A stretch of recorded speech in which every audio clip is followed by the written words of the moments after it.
Good evening, everyone, and welcome to the 2024 lecture series, Newton Uncovered, exploring the 21st century legacy of the enslaved burial ground at Newton. Well, tonight our focus will be on African sacred burial spaces in a regional perspective.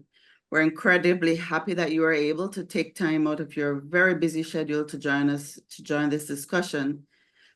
So just in order to facilitate the smooth execution of this evening's program, we kindly ask our Zoom audience to utilize the Q&A to ask their questions, and for those on social media to also utilize the comment section below the live stream. We want to thank our sponsors and partners for their support. The 2024 lecture series is hosted by the Barbados Museum and Historical Society and the University of the West Indies Department of History and Philosophy. Allow me to just welcome our panel for this evening. We want to welcome Dr. Yanique Hume, Dr. Matthew Reilly, Dr. Grace Turner, Dr. Reg Murphy. Unfortunately, Raimie Richardson is unable to join us this afternoon due to unforeseen circumstances. Before I introduce our panel, however, I would like to invite Michelle Cox to bring us a short reading from her PhD research. Over to you, Michelle. Thank you so much, and good evening to everyone. It is my pleasure once again to join the Barbados Museum and Historical Society for this lecture series.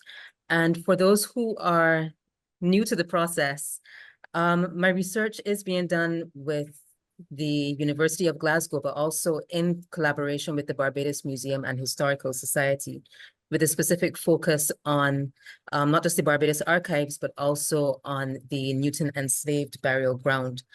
And I am a theater arts practitioner. I am a playwright, and my research is therefore practice-based, and it's an interdisciplinary PhD looking at the connections or possible connections between theater and archaeology. I'm really happy to have Matt Reilly here because Matt was the very first archaeologist that I've ever worked with in a practical sense. And so Matt, a lot of what I've been doing was inspired by the work that you would have been exposing us to in some of the digs here in Barbados. So what I'm going to be doing and what my research is looking at is how we can place adequate rigor on the creative process so that we take the archaeological understandings of our African diasporic histories to the masses.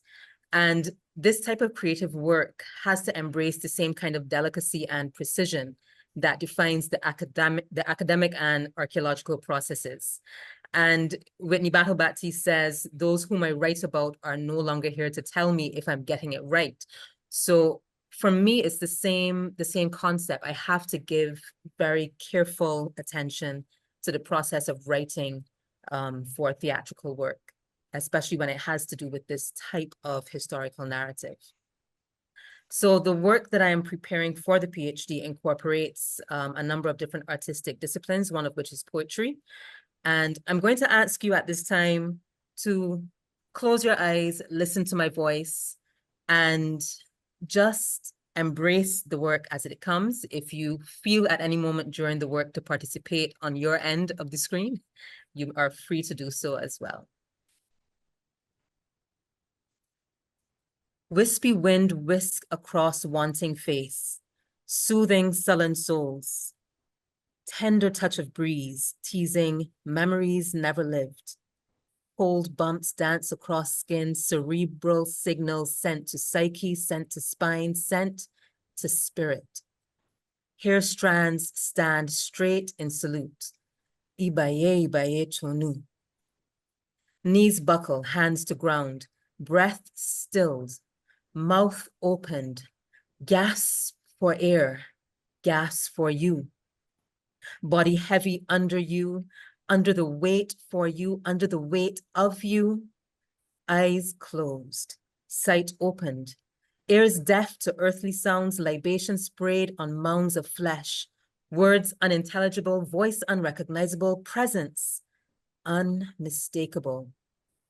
Knees to earth, hearts combined, hands covered in blood-churned mud, your blood pulsing through veins in this space, this time, pulsing through this race of blank faces, Modernity erases Blackness, replaces awareness, embraces the vagueness of this life. Muffled moans make melodies in shack pods, piercing the pacifism of the people beneath them. Thunderous calls to attention, calls for conscious comprehension. Ancestors moan for memories mentioned. Ibaye Tonu. And we call their names. Feel free to call the names of your ancestors with me. Cleophas Fitzgerald Jones, Ulika Verita Octus Octavius Hinkson, Florence Wharton, Reginald St. Auburn Ashby, Rose Lillian Matilda Macpherson, Mildred Agatha Wharton, Roy Sylvester Ashby, to all of our ancestors, known and unknown. Assalamu alaikum wa alaikum salam. Thank you.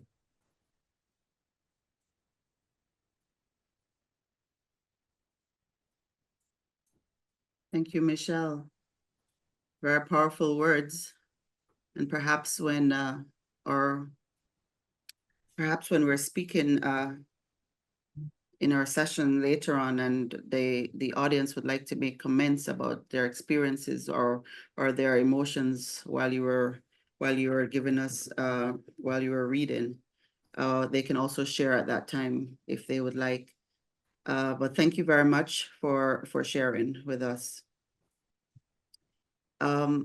I would just like for us to, before we get into the introduction of the panelists through the bios that they have presented, I would just like to remind our audience that the presenters on the panel will make an intervention of about 10 minutes, after which they will also comment on each other's remarks, and then we will open the floor to persons who wish to ask questions. So our first speaker is Dr. Yanique Hume, and she's a senior lecturer and head of the Department of Cultural Studies at the University of the West Indies, Cavell campus. She specializes in Caribbean cultural thought and the religious and performance cultures of the African diaspora. She conducts interdisciplinary research in the humanities and creative arts, utilizing cultural anthropology, cultural studies, comparative religion, performance studies, and critical dance practice.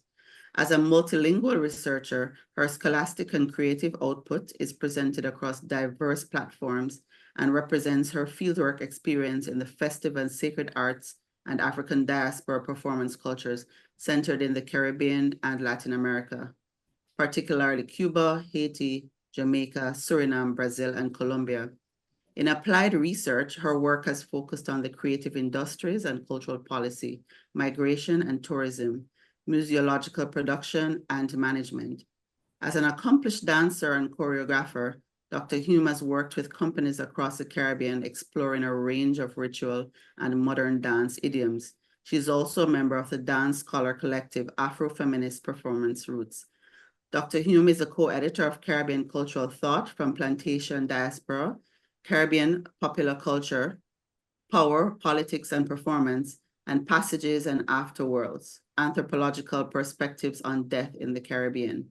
Her current book project, Ecstatic Play, Transcending Spirit in the Traditions of the Wake, engages in a comparative investigation of the aesthetic and performative dimensions of Black Atlantic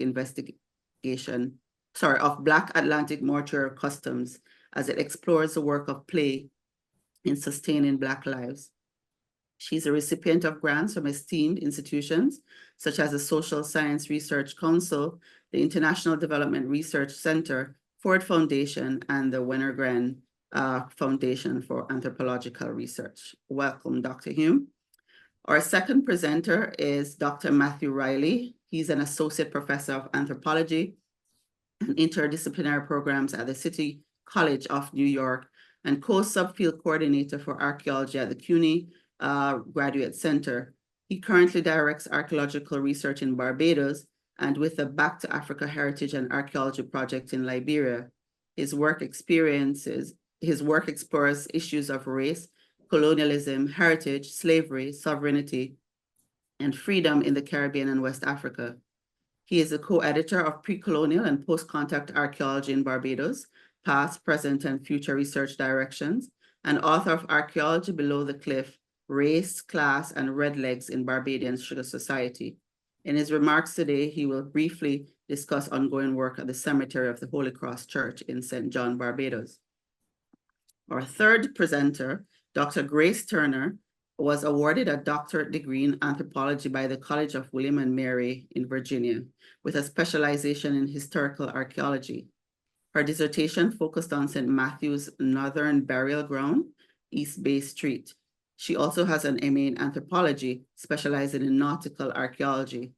Previously, she worked as with the Ministry of Education as a geography teacher, and later transferred to the Department of Archives in the Museum and Archaeology section. She's currently Chief Archaeologist and Research Officer with Antiquities, Monuments, and Museum Corporation, Nassau, an adjunct professor in history and anthropology at the University of the Bahamas. She has a book entitled Honoring Ancestors in Sacred Space, The Archaeology of an 18th Century African Bahamian Cemetery, and has published articles in the International Journal of Nautical Archaeology on Bahamian ship graffiti. Currently, she's the editor for the Journal of the Bahamas Historical Society, and her research on Bahamian ship graffiti has encouraged other researchers to investigate examples of historic ship graffiti elsewhere in the Caribbean. Our final speaker is Dr. Reg Murphy, MBE, and the Secretary General of the National Commission for UNESCO in Antigua and Barbuda. He's an affiliated professor at the University of Nebraska School of Global Integrative Studies and Anthropology and the City University of New York Graduate Center. He's a founding member of the Museum of Antigua and Barbuda, the Barbuda Research Center, Betty's Hope Restoration Project, and is the current president of the Historical and Archaeological Society.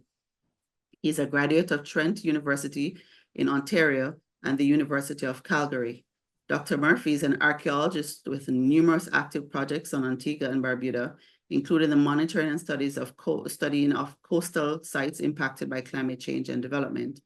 As an affiliated professor, he works closely with graduate students, including myself, and has managed annual archaeology field schools in Antigua for over 25 years. Much of his field work involves the excavation and study of disturbed burial spaces that are being uncovered by developers and increasing coastal erosion.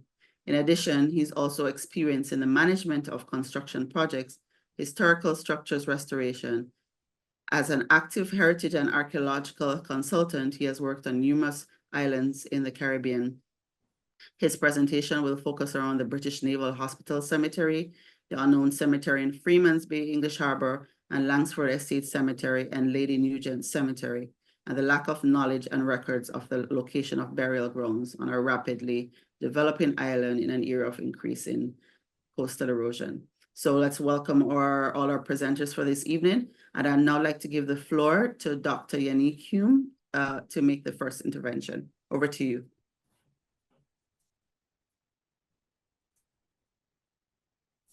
Thank you so much, and pleasure to be here, and thanks all who are joining us virtually. So today I was thinking, to have a broader kind of macro approach to get us going.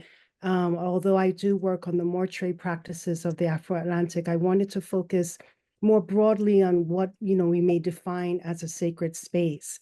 And so we'll be leading us through some of that conversation around how we begin to perceive and understand a sacred space.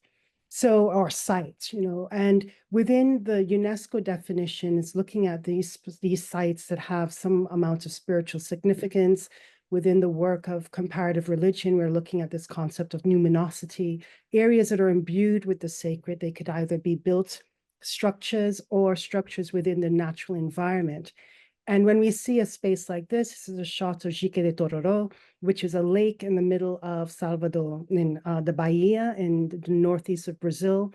And this site incorporates a kind of aestheticization of the orishas, or these divine powers of nature, forces of nature, in this kind of majestic monumental structure in brass, in the water, that is a central kind of roundabout in Salvador. But what's particularly interesting of this site is that its periphery is surrounded by several of the most antiquated of the tejeros within the city. So the ways in which we could conceive of sites is not only within the actual structure of a church, but how, for example, or even a burial ground, but how, for example, a space as open as a lake could be converted into an area of potency. Within the Caribbean itself, there are several UNESCO declared sacred sites. Most of them, interestingly enough, are basilicas, or what we would call churches, cathedrals. We have, as we see in this list here, from Belize and Cuba, the Dominican Republic. Interestingly enough, most of the sites that are declared sacred sites in terms of these churches are within the Iberian world, or within the Hispanic Caribbean, where there's a history of Catholicism and the maintenance of a certain lore around miracles, right? And then how these sites become utilized as spaces of pilgrimage.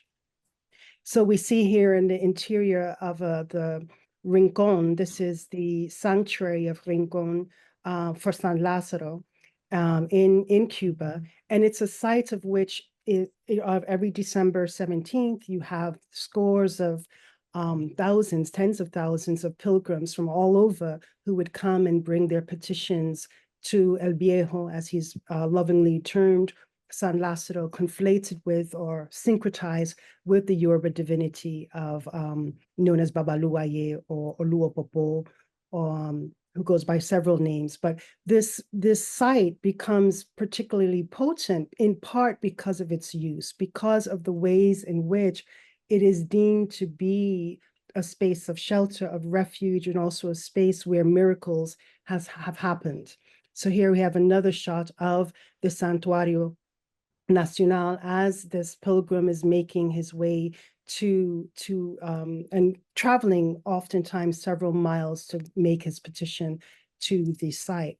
Within Haiti, interestingly, most of the sites within Haiti are actually within the spaces of the natural environment. Some may know of Sodo and the pilgrimage in Sodo that happens in July 17th, located just northeast of Port-au-Prince. The Plan de Nord, and then the trinity of Vodou shrines, all in the north, in Gonaïves, the Soukri, Sauviance, and Badjo. And these become critical areas in part because this is where when the kind of the genesis of Waikaman, of the revolution of August 14th, the instigating moment of which the first Black Republic in the Western Hemisphere comes into being. And so these sites hold a certain majesty around the lore and history of Haitian people and Vaudisson, and a space to begin to kind of ground identity and this sense of belonging as one of the areas that, even in the midst of the increased evangelical kind of missionary projects that have been going on, especially post the earthquake, these sites still maintain that sense of potency. So when we consider, how do we begin to engage and make sense of these sites, we could think about one of the key focuses around the study of sacred places, including, of course, cemeteries, but even beyond that, is how do we begin to conceive of the politics of identities in these spaces, notions of belonging and meanings that are ascribed to these sites, the ways in which negotiations over power and legitimacy, especially in a context within the Caribbean where much of what, for example, is declared by UNESCO as a sacred site are those vestiges of our colonial inheritance, so part of that built heritage. But then what of those sites that have come into being in the post-colonial period or have been formed within the enslaved communities outside of the kind of colonial matrix? How do those sites enter our imaginary in terms of being spaces of legitimacy, spaces of whereby communities could see their struggles for freedom and liberation enacted in the way they are used? I think about how Rastafari, for example, people come to engage with the mausoleum of in 9 Miles in Saint Anne, Jamaica, where there are parts of, for those who are lovers of reggae music, Bob Marley, as well as the legacy of Rastafari, this becomes a pilgrimage site, even though it is not officially sanctioned as such. It's the way in which they enter and becomes part of the a practice that shapes a Rasta theology, right? So the idea of coming to this space to connect with the spirit of Bob, right? Connect with the spirit of the land as well, and not in the Kingston space of the capital, but in his homeland, literally in his mother's backyard. And then we have this site, which those in the Caribbean may be very familiar with, Monolure in Guadeloupe, the City of Dead. And this is, if you look over the landscape of in this area, of seeing these Black and white tiled mausoleums dedicated to enshrine the memories of ancestors, and the La Toussaint ceremonies that happen during the Day of the Dead and All Saints' Day in the beginning of November, and the ways that these spaces become enacted and activated, enliven the very memories of those who've gone before. And the idea of them being completely enveloped within the history and in the texture, in the movement, in the dynamism that makes up the culture. So we find in spaces like here in Monolure, as well as in the National Cemetery in, let's say, Haiti, where there are several feast days that afford for a certain space to recall, to remember, to be in community with the divine, to be in community with the living dead. So how do we begin to engage with these sites and protect them? One of the ways in which they enter, they're protective through practice, through pilgrimage, through those who actually have some kind of affiliation, affinity with these sites, using them in ways that imbue them with a certain level of sacrality, through state and global policies of which deem them sacred, sanctioned by religious leaders. We find that within the case of Vodou in particular, with the onslaught of attacks and across, I would say, most Africana traditions, whether in Brazil and with the evangelical movement in Brazil and in Haiti, these two sites, it is the religious leaders of Africana practices that have had to hold on to maintaining the right to practice and the right to hold these spaces as sacred. But we've seen the onslaught of attacks, the burning down of temples, the desecrations of cemeteries in these said places as well. The idea of environmental protection, especially for those zones of which we are dealing with a sacred site that is a part of a natural environment, as in the falls of Sodo.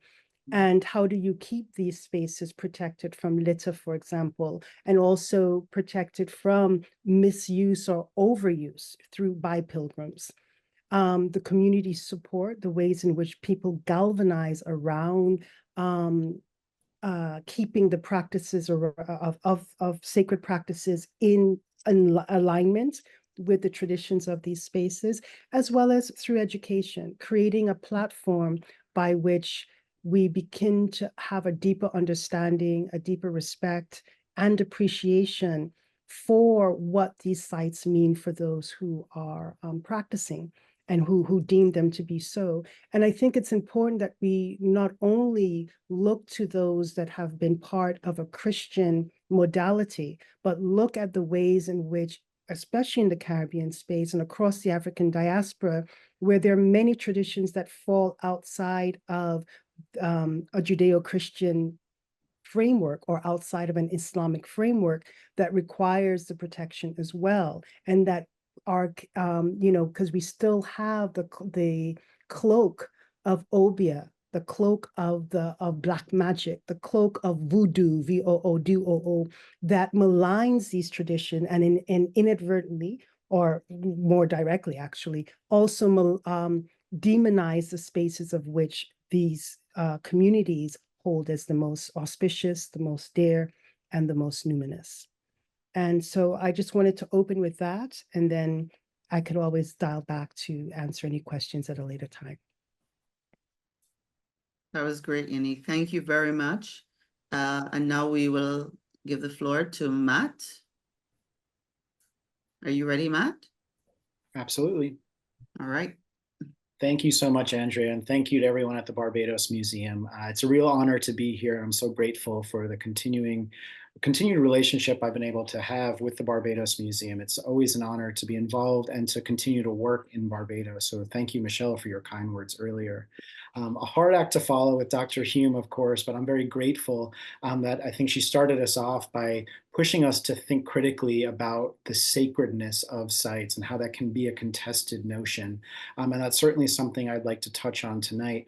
So in my brief time, which I'm keeping here to make sure we save enough time for Q&A and the rest of the panel, I want to focus on two elements. As an archaeologist who will be followed by two other archaeologists who far more expertise than I do on this topic, I first want to touch on trust and ethics with regards to how we do what we do as archaeologists and some of the problems that archaeology has facilitated or bred over the last several decades of its practice.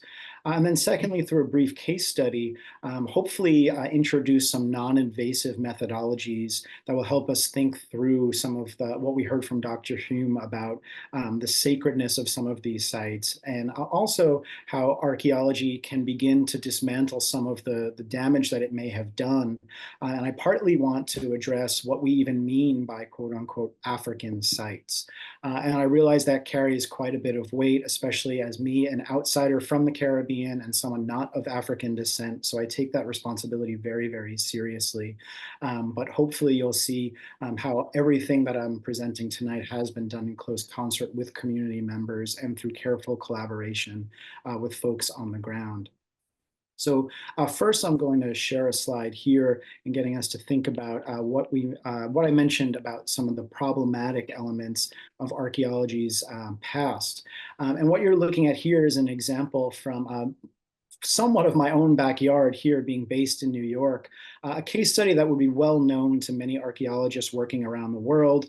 This is the very large memorial that was put in place at New York City's African Burial Ground, now a national monument. This was actually rediscovered by archaeologists in the early 1990s.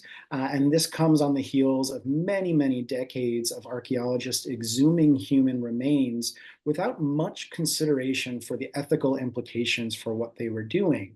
And in 1991, when this burial ground was rediscovered, that was certainly what was happening, where you had a number of archaeologists, very few of whom, if any, were of African descent themselves, who were more concerned with the efficiency and the completion of the project than giving the proper respect to the human beings who were buried at this site in Lower Manhattan. And over the course of the next few months, there was tremendous community outrage and activism that was mobilized in order to properly respect these human beings that were disturbed to make way for a new federal building. And it was kind of a watershed moment for archaeology as it reconsidered some of the ethics associated with its practice, and certainly was a game changer in a number of ways with regards to community engagement and community involvement. And I certainly don't want to make it seem as if everything's been perfect since then, but I think it's something to think through with regard to any type of excavation of burial in the present day. So in order to do so, I'd like to turn our attention to Barbados, where over the last several years, I've had the good fortune of collaborating with Barbadians and other experts from around the world to study a burial ground that was brought to our attention by a Barbadian historian named Newlands Greenidge. And Newlands was working on a biographical project in the area of St. John, just outside Codrington College. And you can see the area that I'm going to be focusing on the right-hand side of your screen.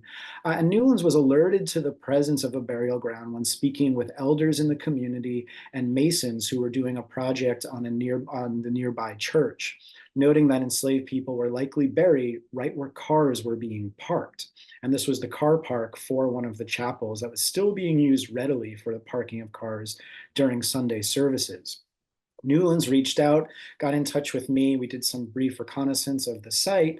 And then shortly thereafter, we got in touch with the Barbados Museum and some experts in non-invasive archaeological methods to try to test out some hypotheses to determine if, in fact, this is a sacred site of burial for enslaved and free people of color who would have lived in this area. So some brief background here as we started to do this work. The site itself would be well known to many in the Caribbean. Just down the hill or down the cliff from where we were working is the famous site of Codrington College. And the whole property itself was part of the very large Codrington estate. The Codrington family, of course, well known throughout the Caribbean region, certainly to folks like Dr. Murphy, who's working in Antigua and Barbuda. But this property itself, upon the death of one of the patriarchs of the family, was put in the hands of the Society of the Propagation of the Gospel, or the Church of England, in the very late 17th, very early 18th century. And over the course of the next few decades, somewhat of an experiment unfolded in which chaplains that were sent by the Society for the Propagation of the Gospel worked to Christianize or convert the enslaved population, trying to determine if slavery and Christianity were compatible in this small corner of the Caribbean. And what eventually unfolded was the creation of a chapel that was exclusively used for the enslaved of the plantation that had converted. Now, through some of the archival records that we were mining, mostly through the Society for the Propagation of the Gospel, interestingly, what we found was that prior to the erection of this chapel, there were proselytization efforts happening elsewhere on the plantation. And in fact, if you drive through Codrington today or Society Plantation, you'll see the ruins of these windmills. This is part of the upper estate, but there was a curing house and a windmill on the lower estate as well. And an early chaplain at the site noted that every single Sunday, they held services in the curing house on the plantation. And I emphasize this point because this was a site that was certainly not viewed as sacred to the enslaved individuals who were forced to labor on this property. But perhaps this was an effort to force this type of Christianization in a space of extreme violence and dehumanization. And so we have an overlapping of the sacred and profane as we see proselytization efforts on the plantation. And what happens in the early part of the 19th century is that one of the chaplains notes that they desperately need a space that's outside the works of the plantation to properly Christianize the population and alleviate some of the quote unquote African beliefs that were noted to have existed amongst the enslaved population. And this is all coming from the primary archival record. So you can see here, this is the church as it stands today. It has unfortunately burned down multiple times. So this is the current status of the building, which is now known as Holy Cross Church. This version was built in 1954, but the original church was built in 1819, and through the archival record indicating that it was exclusively for the enslaved on the plantation. So you can see here, I'm taking this photo and I'm standing in the car park where many local residents had informed us that it had been previously used as a burial ground. And in mining the historical record, one of the most fascinating aspects of this site is that we do have a very clear registry of each individual who was buried at Society Chapel. So we have the first names in the case of the enslaved during the period of enslavement. And then after emancipation, we also get the first and last names. And importantly, what this is telling us is that there were choices made by enslaved and free people of color to adopt Christianity as their religion of choice and then choose the Christian rite of burial. And importantly, going through this archive, the Reverend at the time, Reverend Pinder, noted that it was unclear where they were going to start burying the dead. And they requested multiple times to have a space sequestered off on the plantations for this very purpose. Eventually, the plantation manager agrees, but they never indicate where, in fact, this burial ground is to be located. And this is where the oral history became really important for us to test this particular hypothesis. So over the course of 2 field seasons, you can see my colleague here, Brian Whiting, we adopted geophysical methodologies to test what was under the surface at this particular site. And this is with some colleagues at the City College of New York. I did notice earlier, I believe Herbert Senior is in the crowd tonight, or the virtual crowd tonight, and that's the backside of Herbert right there, carrying out some of this research, where we use non-invasive methodologies to build a data set to try to indicate what was below the surface. Now, this type of method is not a magic trick. It won't tell us exactly where burials are located, nor will it indicate human bone. But what it can indicate are disruptions or anomalies in the soils that are likely indicative of grave shafts. And importantly, the data yielded a lot of results indicating that there are likely very many burials in what is now still the car park of Holy Cross Church. And over the course of the last few years, we've been in contact with folks at the museum to try to figure out how to best preserve and protect this site through non-invasive methodologies. We have no intention of excavating anything to do with this site. Instead, we like to respect the site and let those there remain in peace in their final resting place. And in my last moment today, what I want to emphasize here is that what we've seen in archaeology since its inception with themes of the African diaspora early on was an attempt to find Africanisms or retentions of particular cultural traits in burial sites. And that was certainly something that was common at the Newton site, for instance. And while this is incredibly powerful work, one implication is that sometimes it may imply that other sites may be less so in terms of being quote unquote African. And I want to close by saying here that even though this is a Christian burial ground from an adopted religion by enslaved people, it is no less African because the people who are buried here are of Africa. And I think this expands our set of what we mean by African sacred sites. And then as a final note here, I just think this type of work hopefully will serve as a model forward to serve as ethical treatments of burial sites around the Caribbean. And I'm very fortunate to be on a panel with 2 archaeologists who have done this type of collaborative work in a very ethical way for many, many years. So I'm thrilled to be followed by Dr. Grace Turner and Dr. Reginald Murphy. And I thank everyone for the invitation to be here, and I look forward to the conversation. Thank you very much. Thank you, Dr. Reilly. All right, Dr. Turner, are you ready?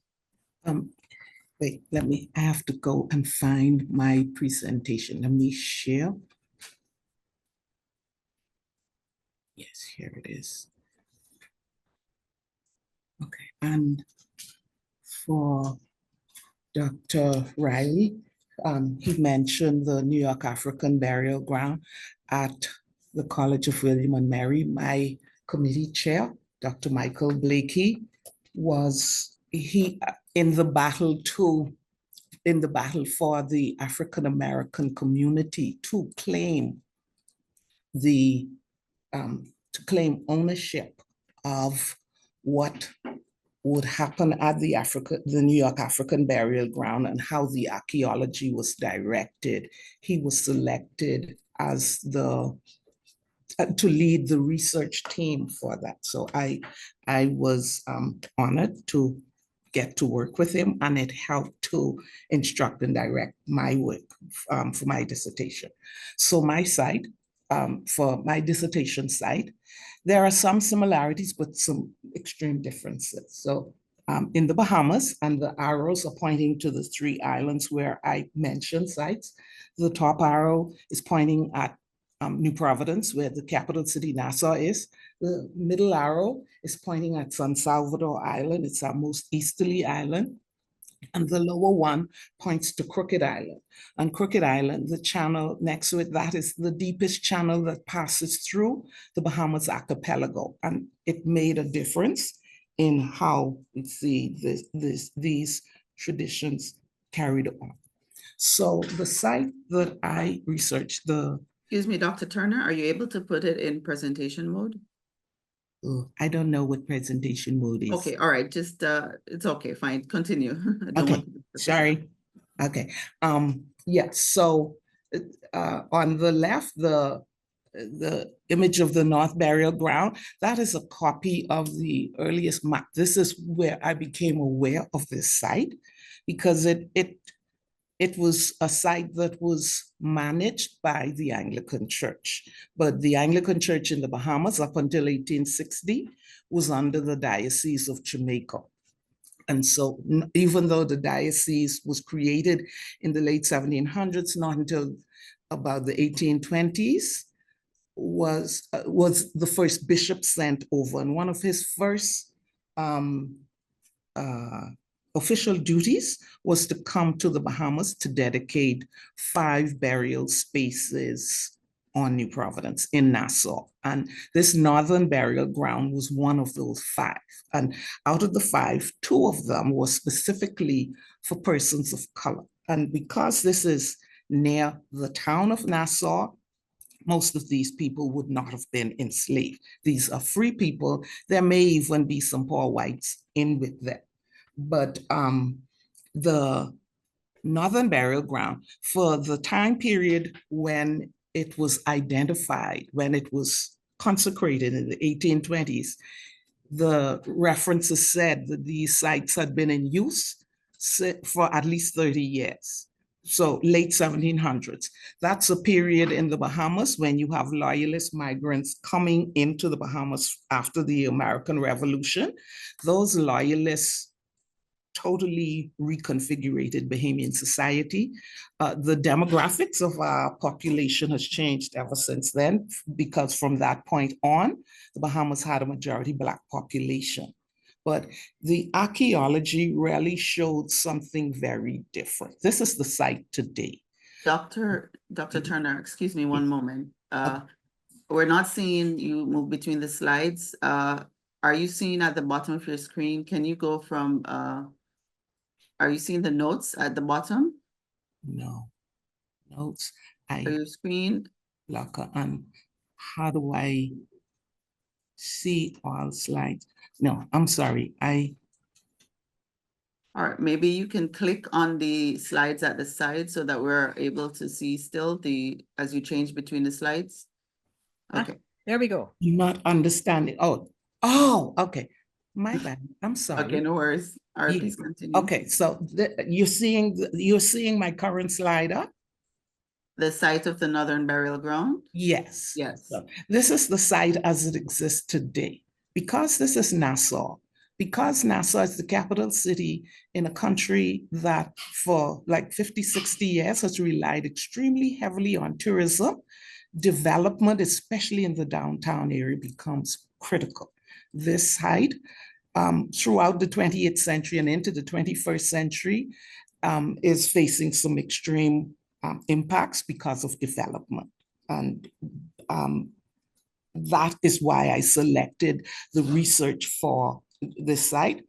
Otherwise, it would have been destroyed by now.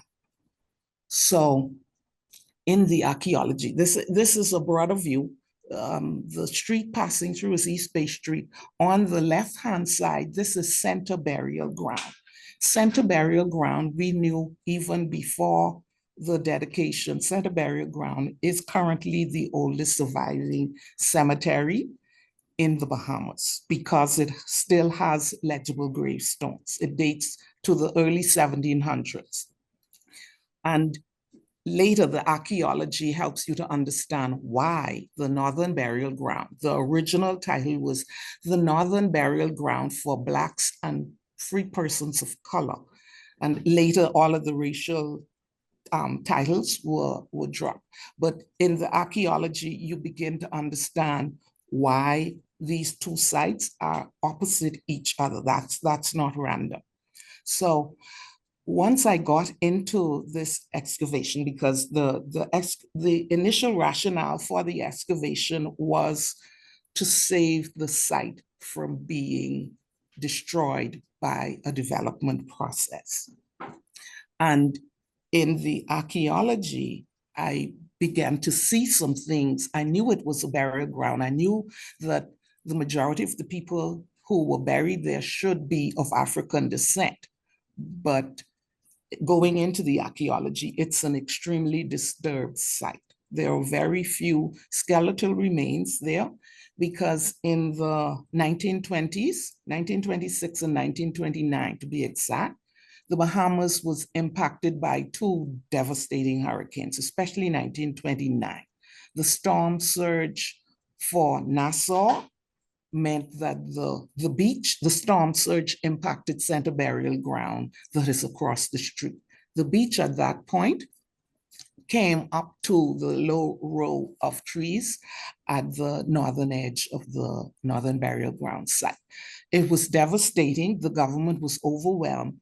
In the cleanup, the center burial ground was cleaned up because it still has existing above ground tombs, not so for the northern burial ground. So that was covered over, and by the 1930s or 1940s, the first of a series of different sidewalks were put through the site.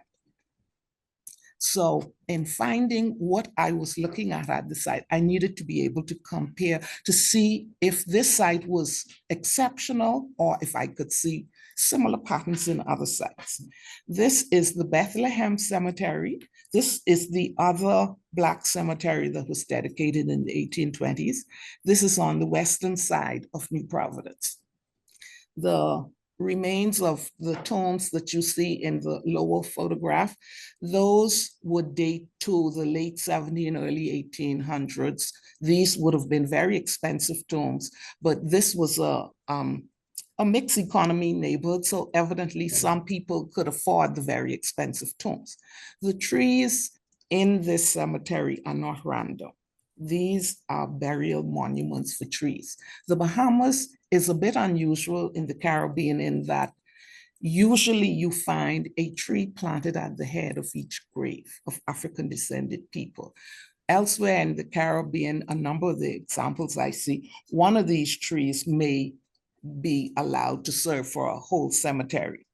And the term for these trees, the traditional term coming from West Africa, would be sacred groves. So that is New Providence. This here is the public cemetery on San Salvador Island. And this is near the administrative center for that island. And again, you see in the cemetery site, because this is right on the water's edge, some of the larger trees will not be as tolerant of the heavy salt air. So you see the beach lilies are being used, and in another one, you'll see a type of palm tree. But the two larger trees in the lower one, those are, in the Bahamas, we call them, the Americans call it gumbo limbo. We call it gamalame. Simurabo, Bucera simurabo is the scientific name. But these trees need fresh water. So the size of these trees, they are very old. These tombstones here, because they're in a very exposed site, they have any details, any writings on them has been eroded. But the estimation on them, they are at least very early 1900s, possibly late 1800s at the site. The trees would be similar age as the grave sites.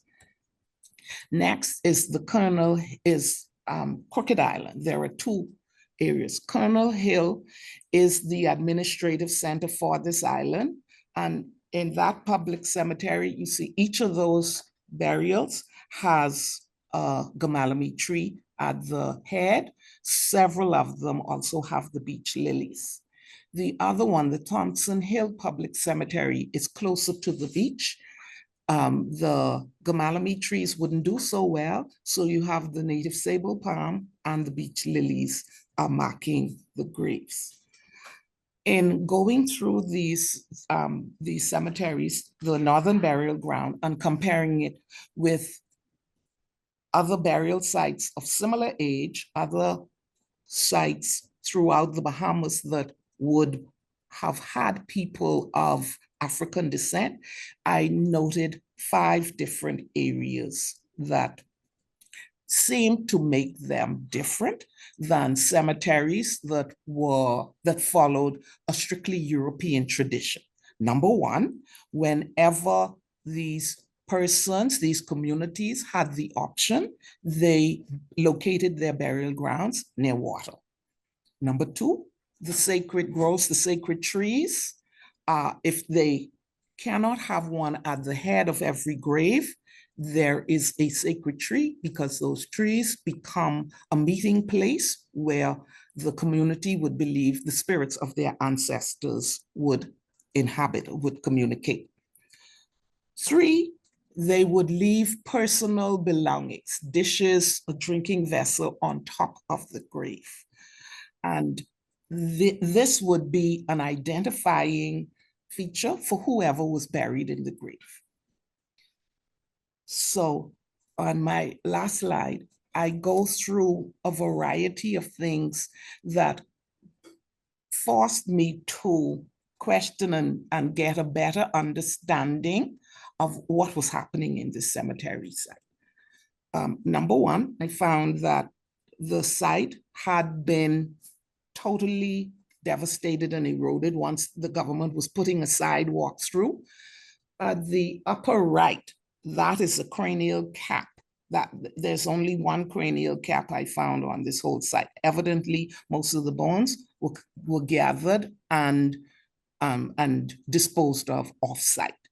The whitish area you see near the top of this screen, that is the foundation for the first sidewalk that was put in.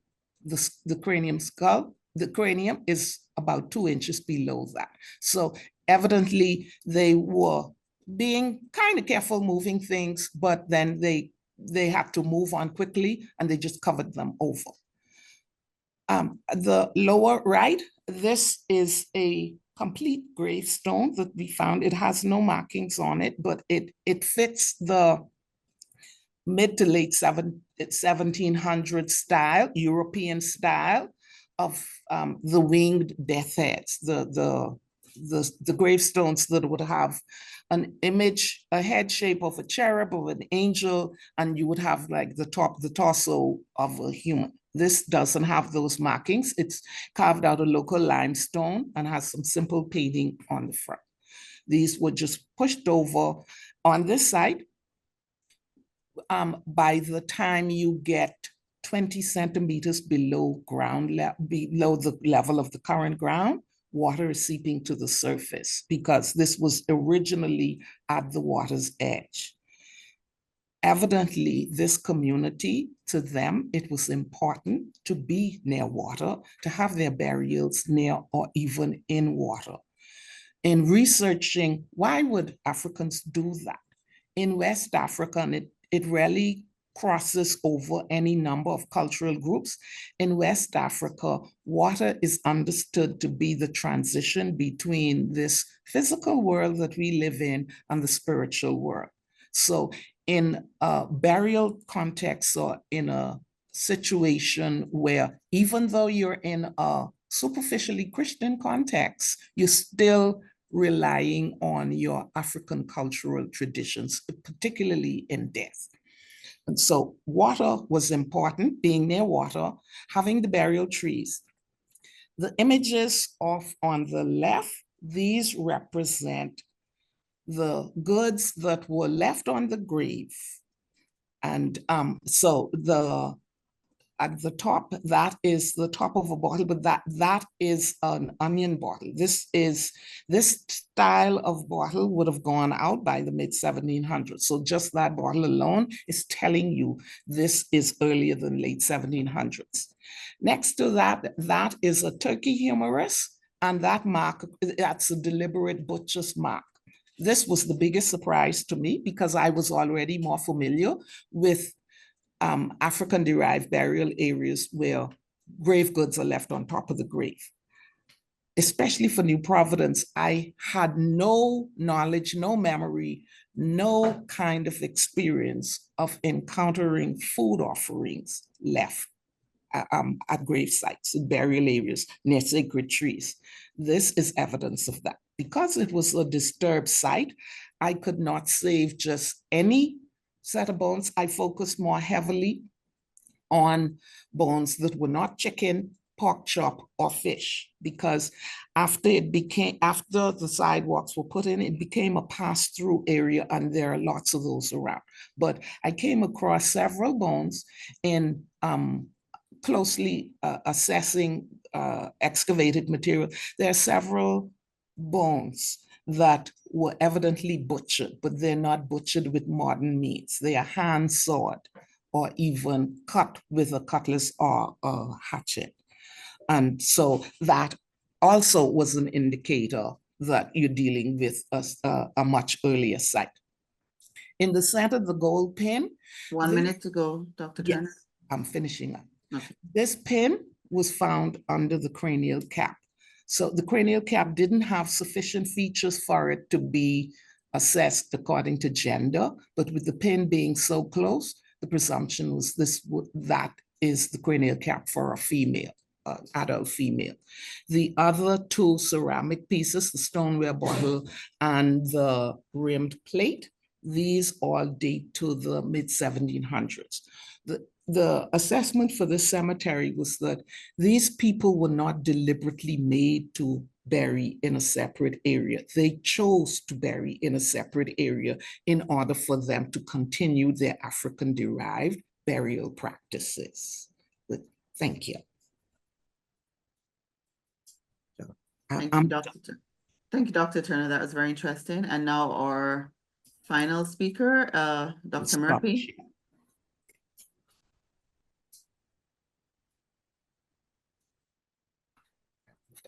Let me put this down. On mute.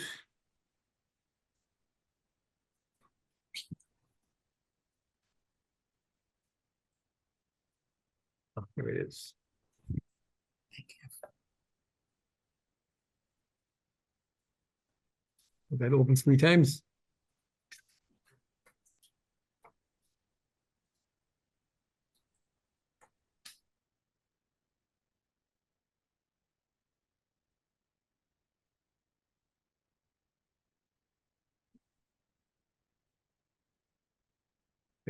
Okay, can you see my screen? Yes, and could you start from the beginning when you're ready to go, or put it in the presentation? Okay, this is the start from the beginning. Okay. Thank you. Good to go? Yes. Yes, you are. Okay. Now for me, the whole concept of sacred burials is living in Antigua was a real shock when I moved back here after university, because I worked with a lot of native Indians and a lot of native sites in Canada. And, you know, we had to go through all these rituals of sweet grass and, you know, before we even touched the ground. And Antigua, you're allowed to own you're allowed to have a burial ground plot for 7 years. After that, your ancestor gets tossed aside and somebody else gets put in. And that is a real shocker to me, because I see what's happened to all of these sites. Who's in these sites? There's a serious pressure for land. There's serious pressure for development.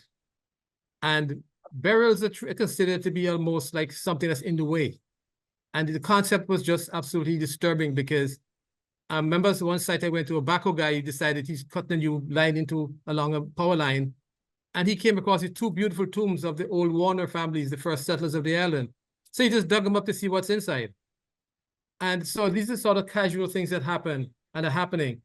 And we have no legislation to stop it.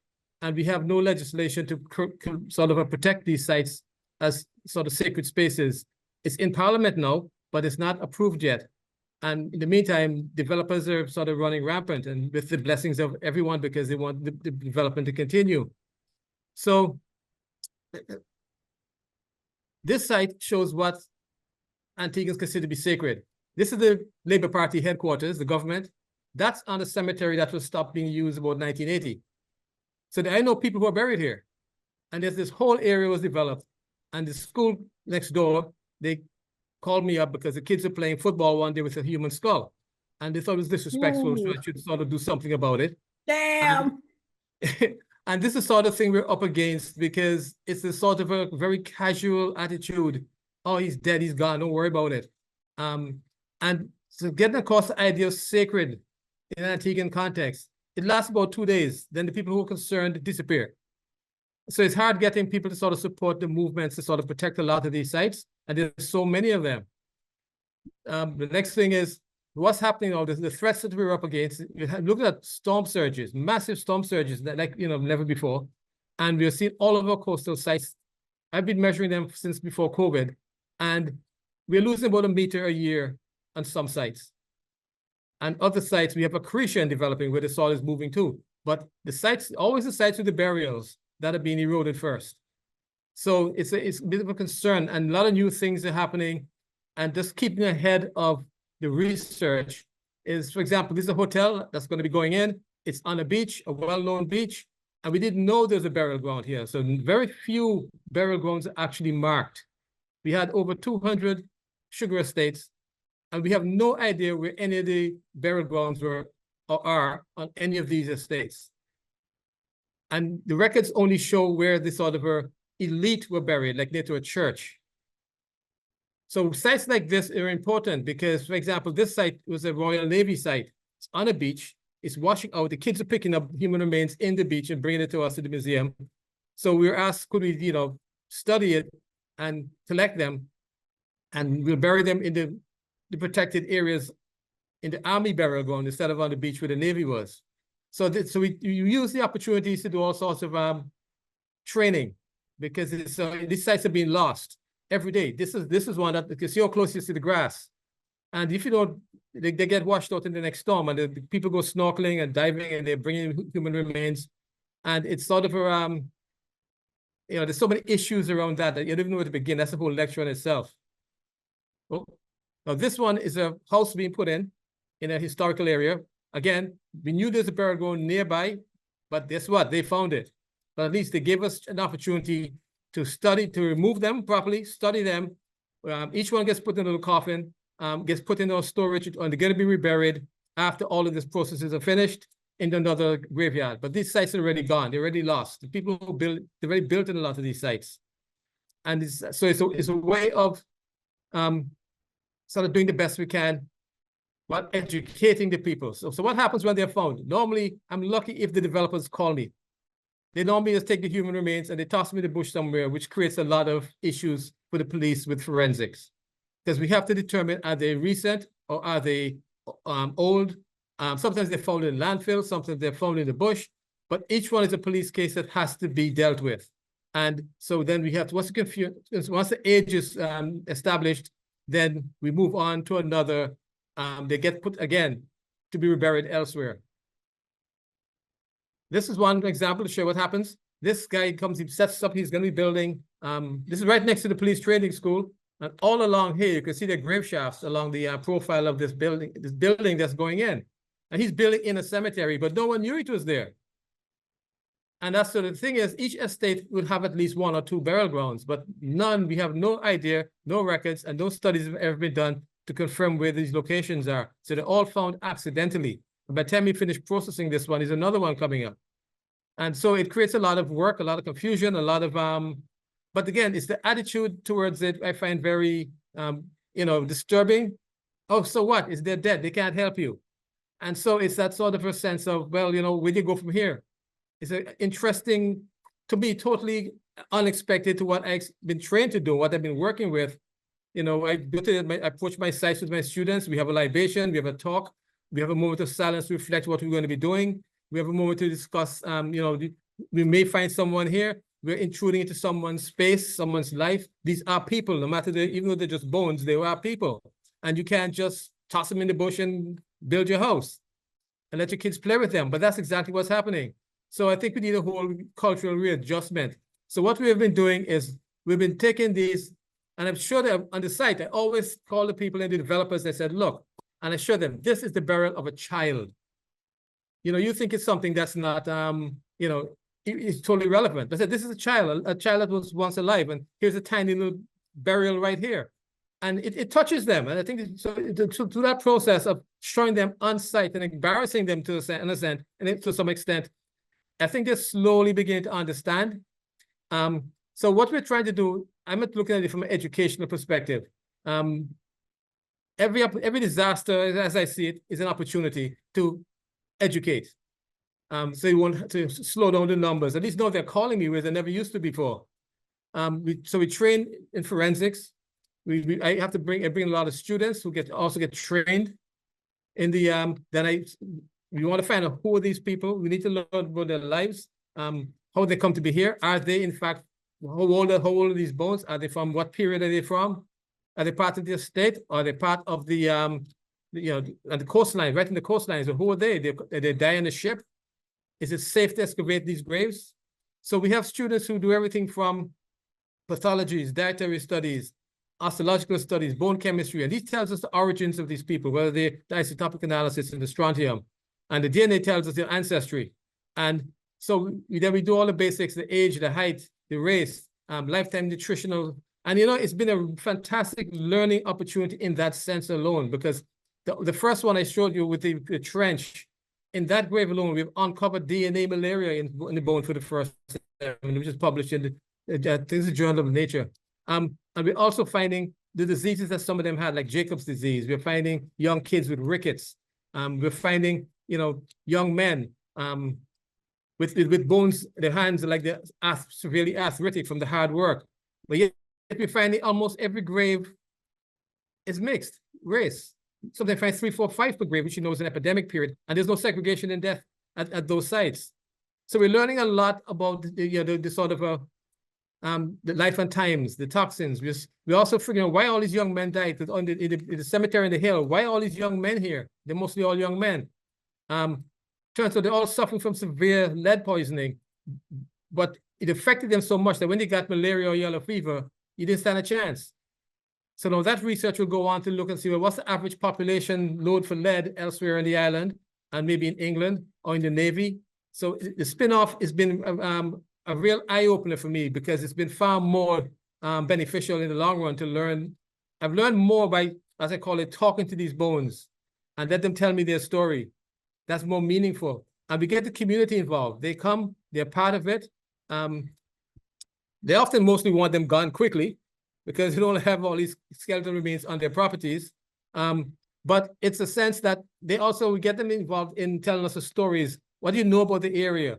And we're doing DNA, and we're trying to figure out, okay, we have meetings where they come and they tell us all about their ancestors, who are their ancestors. And we look at the records of the people who were enslaved in that area and see if there are any matches. Is this one of your ancestors in this area? So we try to get the community involved, and we're seeing huge results. People are finally coming on board. Oh, it's not just dirty work, get it away from me quickly. But no, they're getting curious, and they begin to understand what it is we do and why we do it. Because without all of these guys who've been tossed in the garbage, without us even knowing what's happening, or even there's no burial ground there. So it's a sense that I think it's a win-win. We're making the best of a really sad situation. But what do you do with the prehistoric context?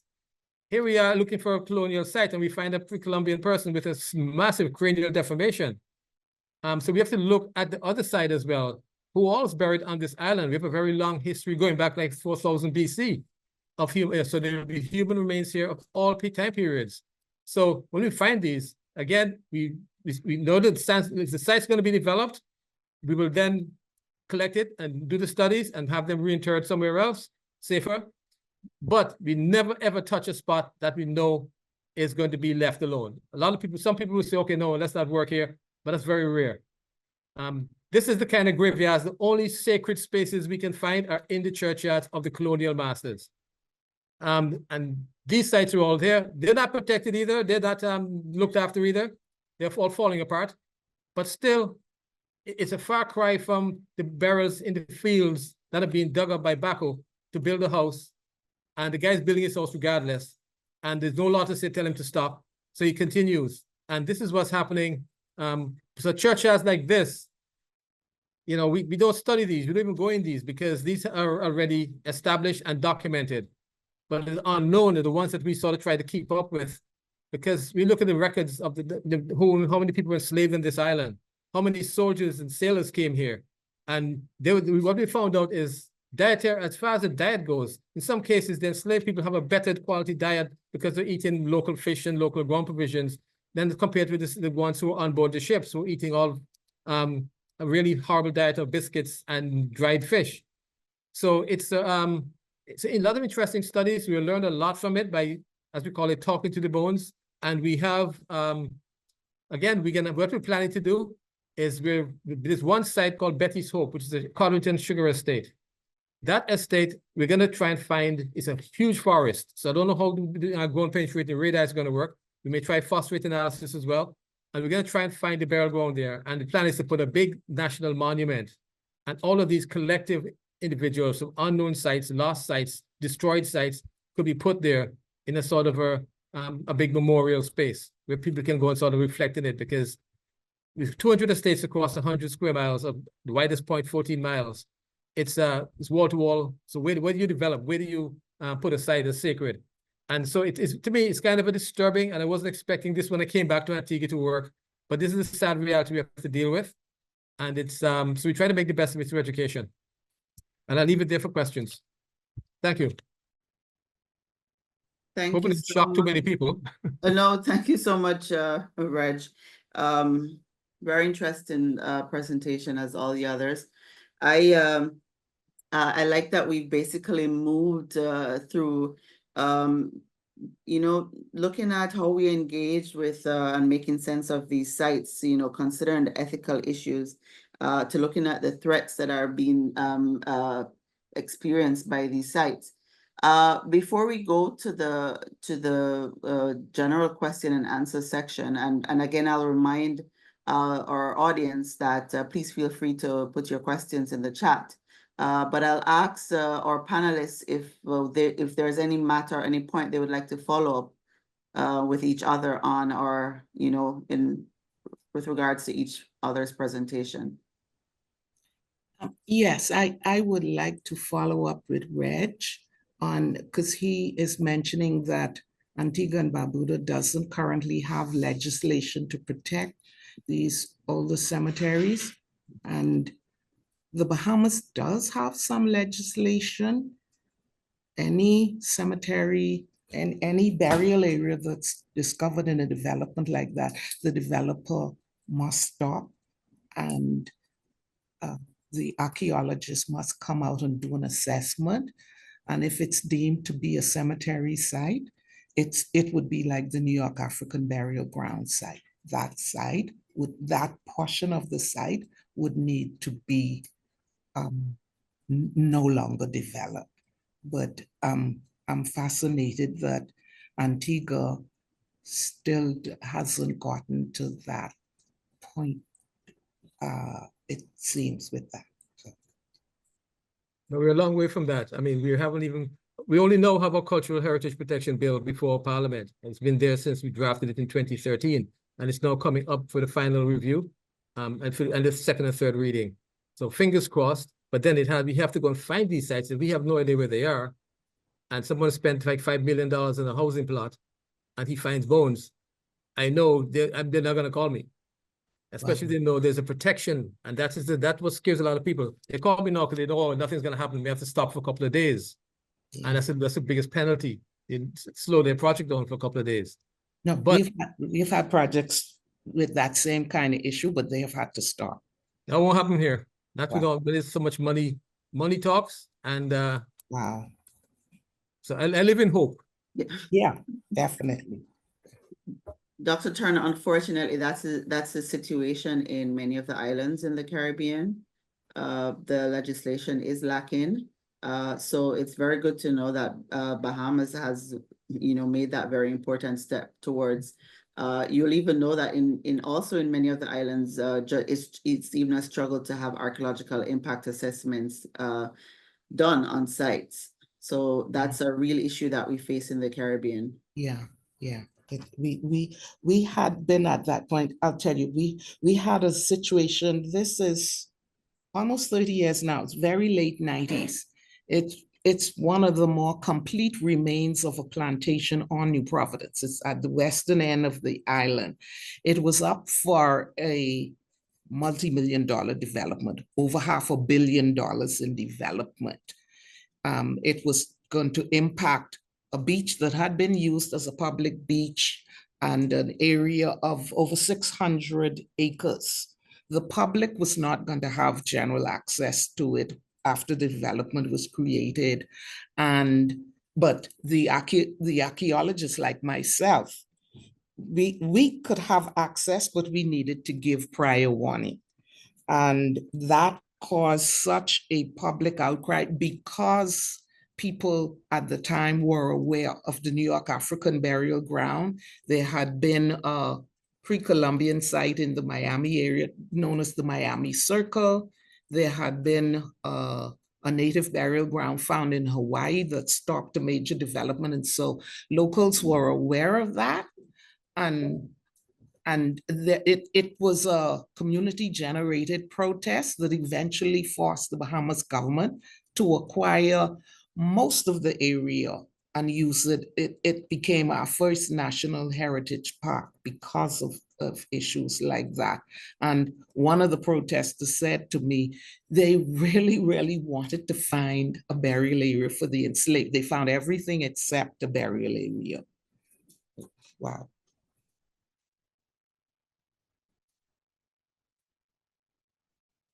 Do any of our other panelists wish to make any comments or follow up in anything that was presented?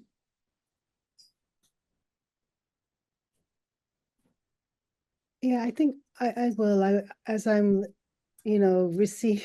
trying to come to grips with what Dr. Murphy had shared. It's really fascinating because coming from a context, let's say, like Jamaica, where, backyard burials are still quite common.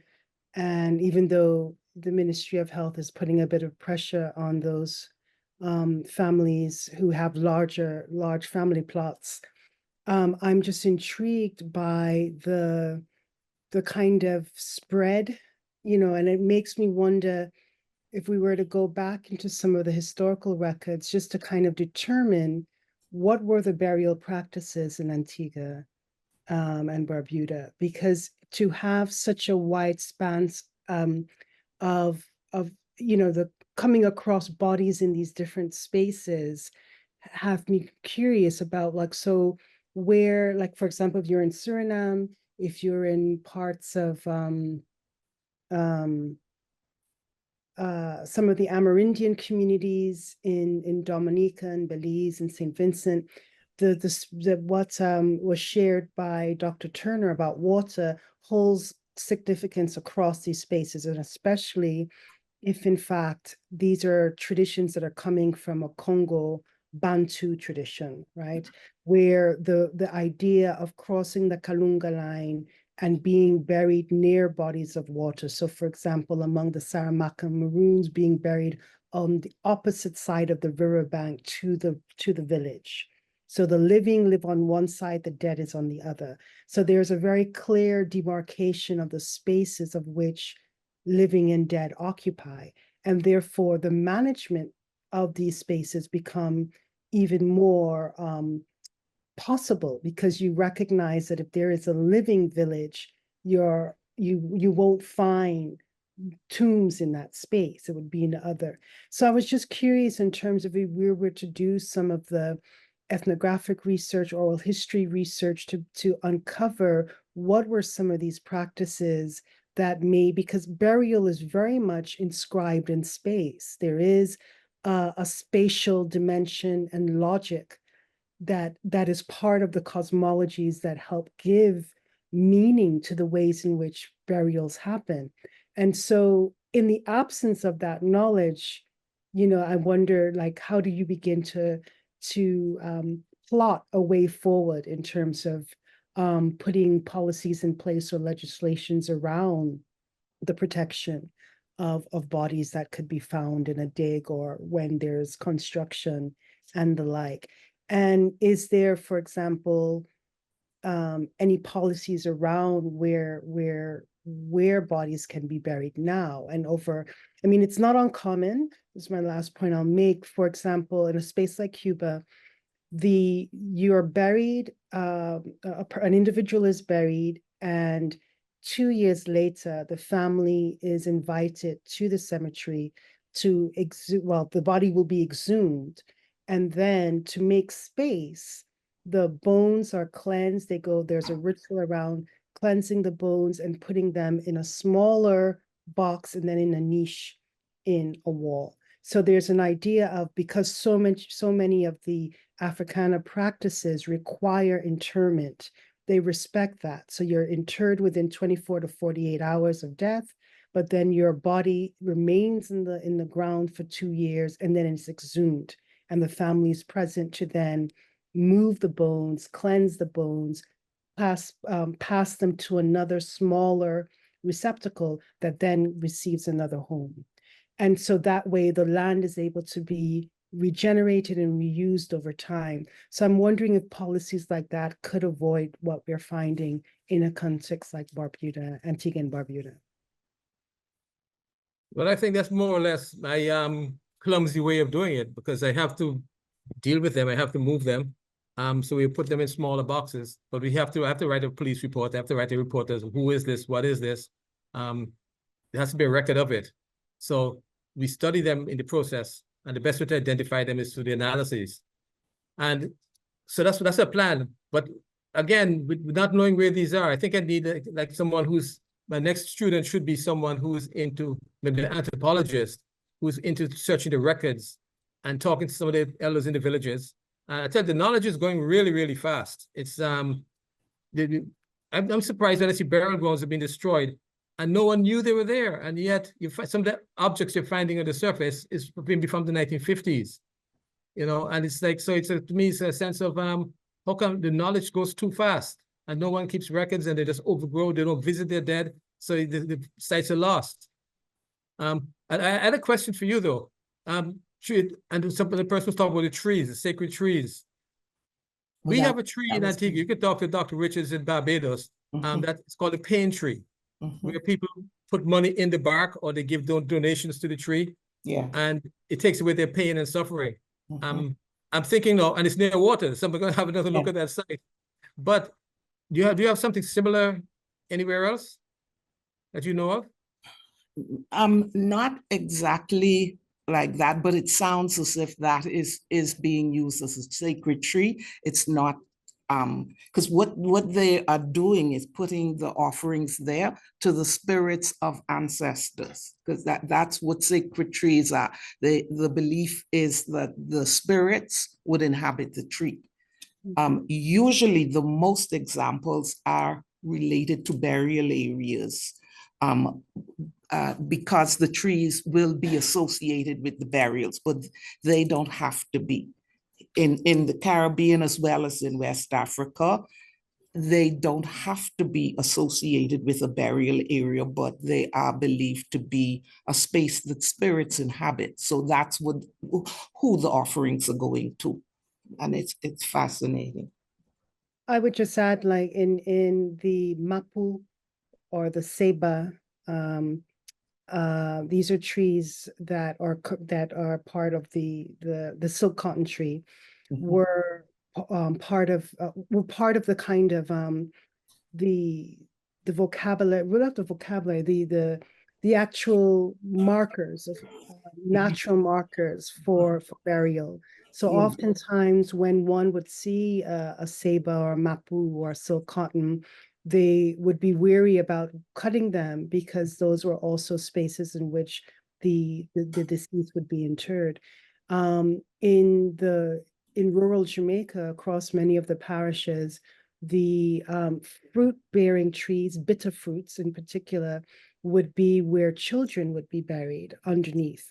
And this dated back until the tradition of morticians came into some of these more rural sites, but trees were a definitive marker, certainly. And along the riverbanks of the Surinamese River, the trees, the mapus there become the space where many of the certain maroon ancestors are buried. So definitely that sense of and trees being able to exist not only within a kind of churchyard or burial ground, but the act of using a tree to mark the dead cuts across the traditions of the African diaspora.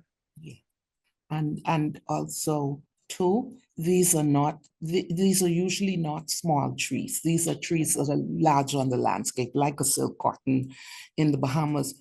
We have some silk cottons, but they're usually not associated with burials like that. But silk cotton, tamarind, the woman tongue, Albizia luba, Yes. gamalame. Baobab. Yeah, these trees are large on the landscape. You cannot miss them. And that is one aspect of them being used. They are monumental.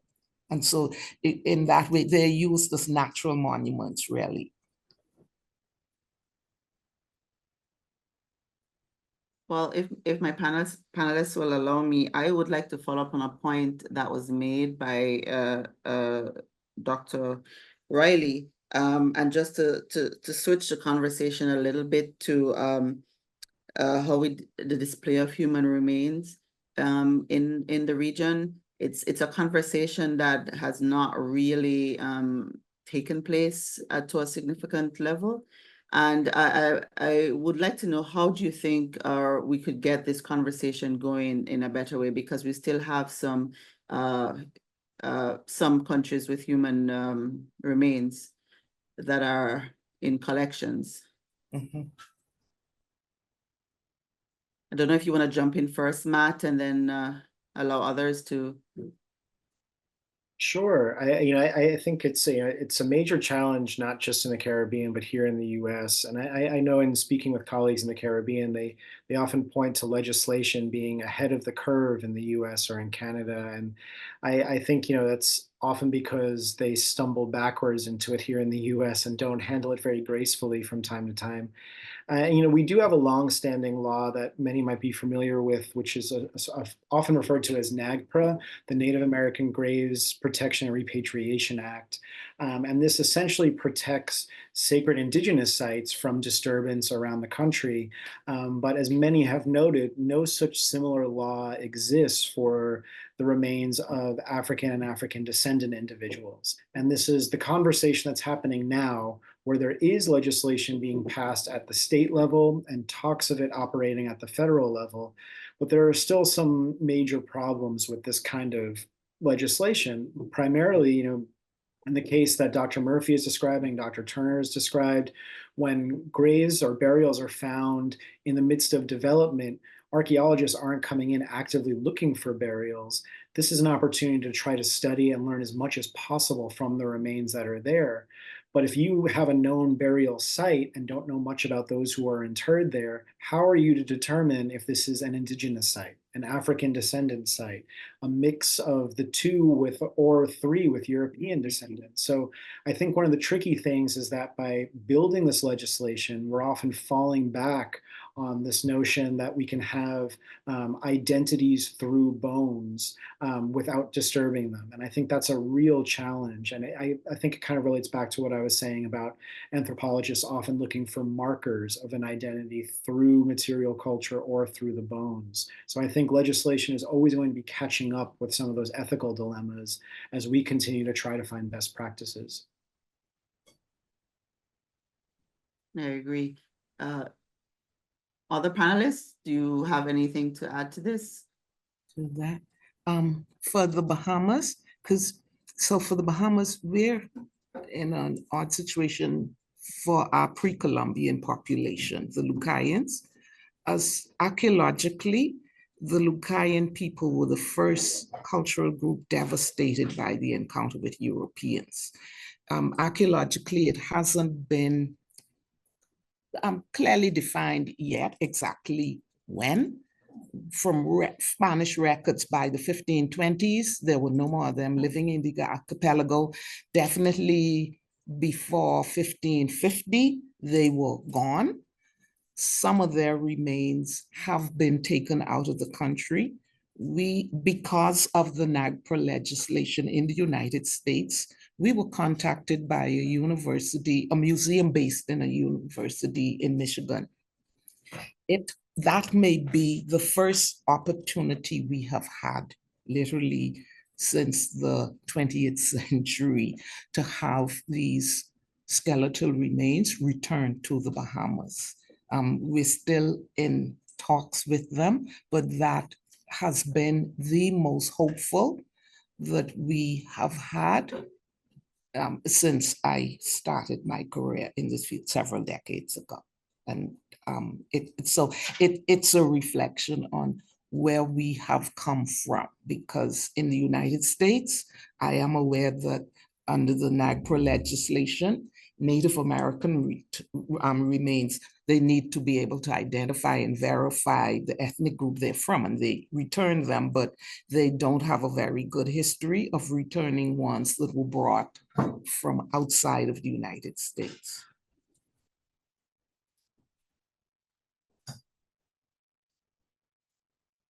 All right, if there are no more comments from the panelists, we will take a question from the floor.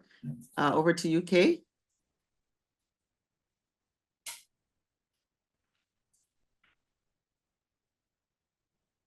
Good evening, everyone. We have starting with questions from Facebook. We have a question from Facebook. It's a two-part question. She says in the first part, curious if it is now the person's on his or her land and no laws say they should stop. What can a person do except give the remains to the authorities? And then her follow-up question is, should one ask the deceased permission to build in some ritual? If I could answer the second one, I mean, I know in some of the research that I've done around burials in the region, the act in certain Anglophone spaces, and I could speak of Jamaica, the rituals around building a home actually replicate those of building or preparing the land for a tomb. And so in many cases, the four corners, the soil that is collected from the four corners, there's sometimes the sacrifice of a cock, sometimes even a goat, the blood of a goat is let on the land. But the idea is, because you don't know what or who may be in that land, there's always rituals around libation, and also for a cleansing of the implements of which are going to be used to pierce the soil.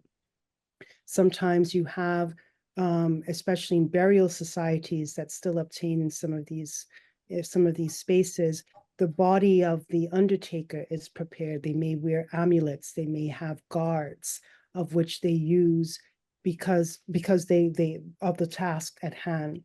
And so some, may call this superstition, but these are part of longstanding lore around the power of ancestral energies, especially when they're disturbed. And so in order to placate those spirits who've been at rest, there are sometimes a simple prayer was done with libations to ensure that,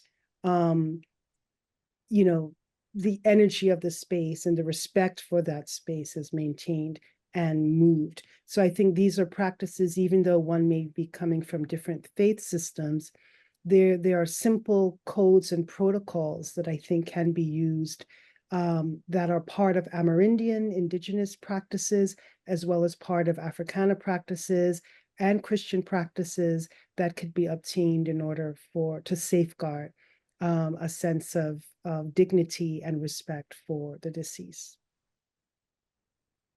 The first part of the question I can't recall, but yeah, but in terms of just preparing the space to allow for the proper return of or excavation of these bones is necessary. The first part of the question was that she was curious if it is now, if you are now the person owning the land and there are no laws that say that you're to stop building, what can you do except give the remains to the authorities? And she also has commented again, she's heard your answer. She said, thank you. And she says, is that why you bless a new house? For sure.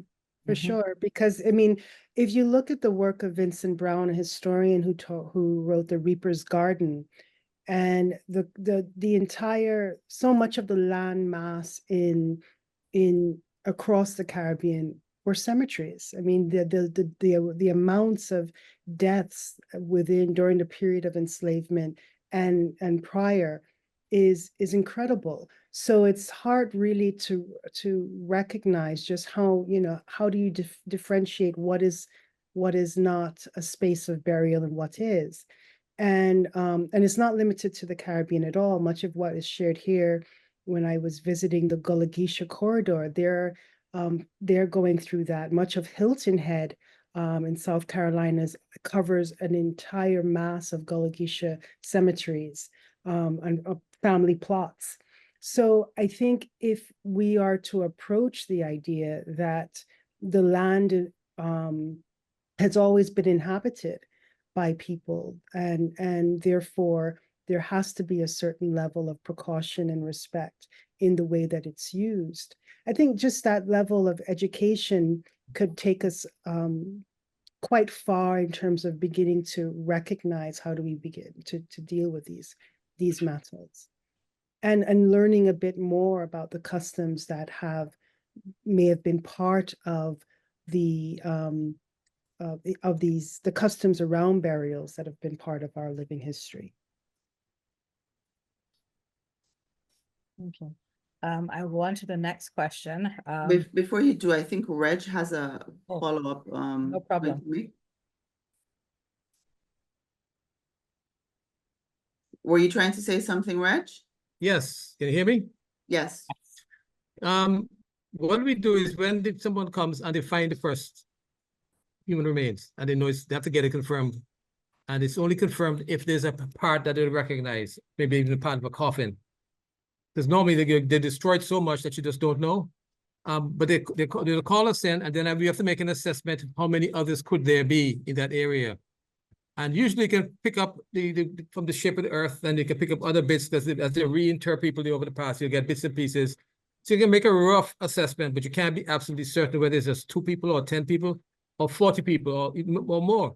When you look at each estate, we have over 200 sugar estates, and each one had a population of between 200 and 500 over almost 300 years. There are a lot of people buried there. And it's then the pre-Columbian people before that. So it's always a wild guess, and it's always as how big are these cemeteries, and no one's going to pay for the research to figure out how big that is. They just want me to deal with the issue at hand immediately, the 1 or 2 that they can see. And, and so it's a matter of working with the people and trying to encourage them to go a little bit further or to wait. Quite often I've had people wait a year until they can bring in a field school and do a much bigger excavation. And those have always been beneficial to them and to us. But still, the bottom line is we end up being the caretakers now of human remains. And I don't feel comfortable with that. And for how long can this continue? So that's why we came up with the idea of creating a sort of a centralized place, not like the catacombs in Paris, but a centralized place where they can all be interned back into the soil on an estate plantation that was their home. May not be the same place, but I don't think Sandals would want to bury one in their front yard. But it has to be someplace where it's, acceptable to everyone.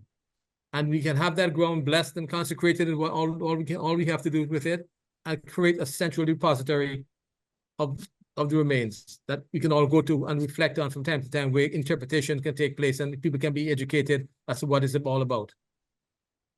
So. That's an excellent answer. Next question. Good evening to the distinguished moderator and the panelists. Sorry I did not join from the very beginning. How far back in time does the concept of the burial spaces of the enslaved in the Caribbean as sacred spaces go? And what have you found that the faith-based organizations and regional governments do with regard to such burial spaces being sacred spaces? So I'll take that on a bit. I know because at the New Seville estate in Jamaica, the slave burials from there would date to the late 17th century. Most of them that I am aware of in the Caribbean date more to the 18th century, but as Reg was saying, we know that burials were there, but over time, earlier ones may not have survived as much, but I know for the Bahamas, for burials that burial areas for the enslaved and even for free people of color, because the site that I excavated in Nassau, that was maintained by the Anglican Church. That's how I found so much research about it. Evidently, the Anglican Church, these persons were allowed to maintain these very African traditions in this space. And I presumed that that was a major rationale why they had a separate space. But from the research, it is apparent that the non-white community, they were not forced to be in a separate space. They chose that. And so it appears that the Anglican Church was aware of what they were doing. They could read the landscape just as well. It seems at some point in the past, whether it was on the estates, within the church cemeteries, there was some level of recognition for it wouldn't be a totally African space, but there was some toleration, I would put it, for allowing African cultural burial traditions to be followed. But as we get closer to our period, because for the site that I excavated, by the mid-19th century, those African traditions went away. So at some point, you become aware that there are societal changes happening. For whatever reasons, you're going to see changes in these traditions. But evidently, at some point, in a number of places, I don't think it was the same everywhere, there was some tolerance of those African-derived traditions. I hope that helps to answer the question. I would just quickly add to that, just to build on points that Dr. Turner and Dr. Murphy have already raised. I think a lot of this comes down to what is known in the historical record, and that can always be finicky and problematic based on the power structures of who's recording this information. So, I mean, I would say in terms of how long this practice goes back, it's from the arrival of the very first Africans to the Americas. And I mean, there's instances documented of revolts in the Dominican Republic as early as 1525. So no doubt the same would go for a sacred burial space. The challenge is that it's not recognized as such by those who are often creating the record. So as Dr. Murphy mentioned, this is increasingly challenging on plantations where oral histories are dying out, where elders are no longer around. And one of the elements that we found particularly helpful in Barbados is field names. Field names have been carried over across generations, and while they may not indicate much from the perspective of sugar production, they can be very revealing about how the fields may have been used in the past. So this is something that was documented by Jerry Handler and Fred Lang in their book about the burial ground at Newton. But we see that often in Barbados, anything that's designated as rab land or land that wasn't useful for the production of sugar was often allotted to the enslaved for these kinds of purposes. And their book details how planters were observing funerary rites, but they didn't quite comprehend what they were witnessing. So it's laced with derogatory language that isn't exactly helpful in terms of honoring the dead, but is revelatory of the fact that these were sacred spaces where the practices were being implemented by people who were saying goodbye to loved ones.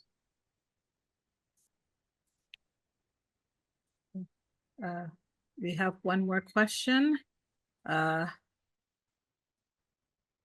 much have historical disruption processes with the land in the Caribbean in the past contributed to the loss in the sacredness of the landscape and the persons who are buried there?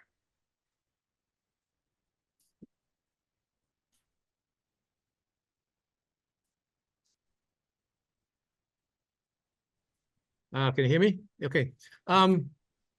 In Antigua, we had a revolt around 1730s, 1735, 36. The backlash was so, they used the opportunity to not just get rid of the people who were involved, but to take retribution on a lot of people who they suspected or didn't like. And it went far and wide. Hundreds of people sort of rounded up, and the end, about 125 were, I think, killed. But the laws that came in after that was to stop communications. They stopped drumming. They banned all sorts of things. And that's why Antigua, we don't have the beautiful traditions and the dances you see in other islands. And they sort of erased and suppressed cultural development in Antigua. And it's the fields, everything is named. This is Cotton's estate, or that is Matt Reilly's estate. There's nothing that has a name of a cane piece. But the idea of looking for on the land, or you can find the old maps, that's sort of the poor quality land. Like you're right, they would have given it to them. So that, I think, is a good starting point. And especially if we can find or target a couple of big trees in those areas, that'll be a good start. So I'm going to follow up on that one. But again, it's difficult. And I think we have to start with looking at somebody who's really more fine-tuned with looking at the historical documents and the records. Because there's no, and look, especially with the early missionaries.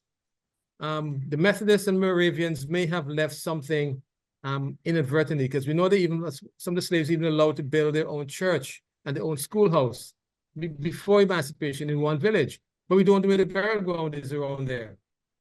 So these are the things we have to look at and see how we can glean it. So I need one of you anthropologists to sort of think about that. I'm too busy picking up bones every day, all day long.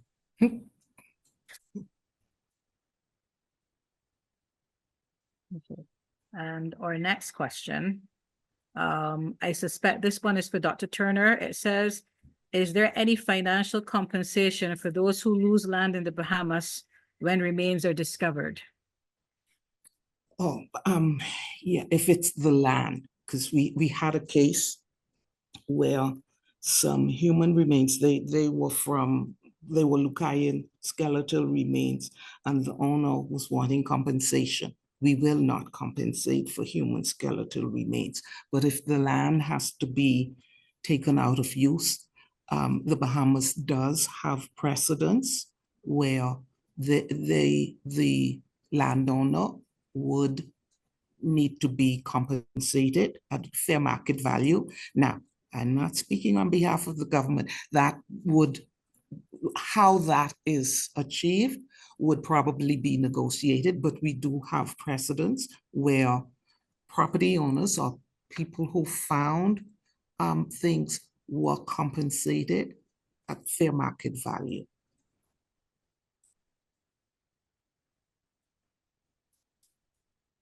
So, yeah, Right. I trust that answers it. I actually have a question. We had a list of trees which are considered to be sacred. I believe Dr. Murphy was saying them, and I heard silk, cotton, tamarind. He said woman tongue, and Yanique chimed in and said mother tongue, more or less two names to the same tree. But I don't recall hearing baobab. Is it not?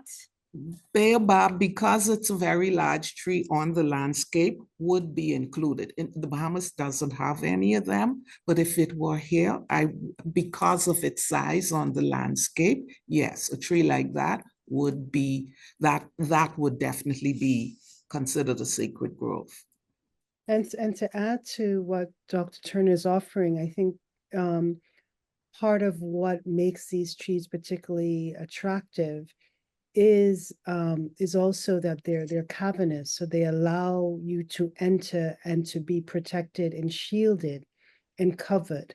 So in the case where you may have been under the conditions of enslavement, or even in, some of these trees within the Jamaican context are in Baptist churchyards, but it allows you to go deep within the cavernous kind of root system to lay offerings that may not be as visible to when people are walking past, to see. So it does create a kind of privacy and protection, and also a place of refuge and contemplation, right? So some of the oral narratives around the use of these trees during, as spaces where one would go to journey within spirit, to go where they go through Mayal, which is a kind of a state of trance.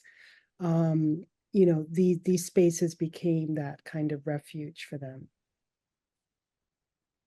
If I can add, we Go have ahead. 5 historical period baobabs, huge, huge trees.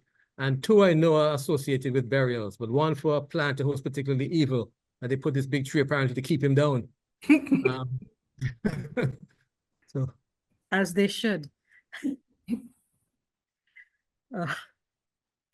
I was going to ask. Sorry, I was going to say, just add, in addition to these trees, one of the ways too, and I think in terms of, I'm not sure whether, you know, the Antigua case has got me quite intrigued, because there are certain plants and vines in particular that are used but I guess when you're beginning to do any kind of foundation, you're cleaning off, scraping off the land.